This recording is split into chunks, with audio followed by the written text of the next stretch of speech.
Nagbabala ang Securities and Exchange Commission sa Cebu kaugnay sa mga investment scam, kasabay ng pagdiriwang ng Investor Protection Week. Ang detalye sa balitang pambansa ni Angeli Tahapa ng Radyo Pilipinas.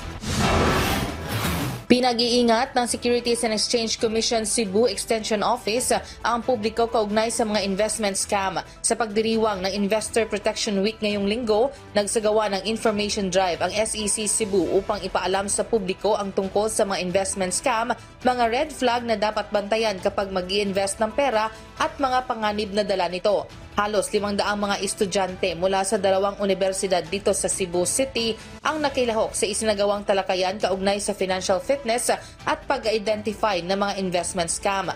May paliwanag si SEC Cebu Council Attorney Sam Nazario kung paano ang pinakamadaling paraan sa pagtukoy ng scam. First is, if it's too good to be true. When they invite you and tell you that if you invest 1,000 and then after 3 days or 4 days you're gonna get like 30% of your investment, then that is a red flag. Second is for the lending companies. Diba? It's usually in our mind that if we apply for loan, there is a deduction. But they call it as advance fee loan for the scammers. This is where they will ask you for the advance fee loan for processing, for bank processing, for the documentary staff and all.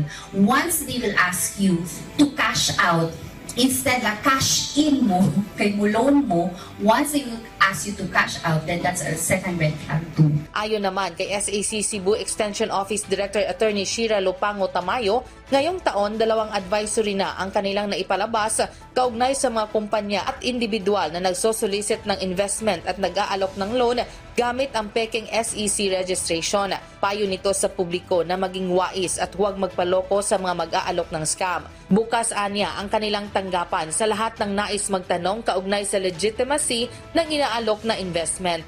Mula sa Radyo Pilipinas Cebu, Angeli Tahapal para sa Balitang Pambansa.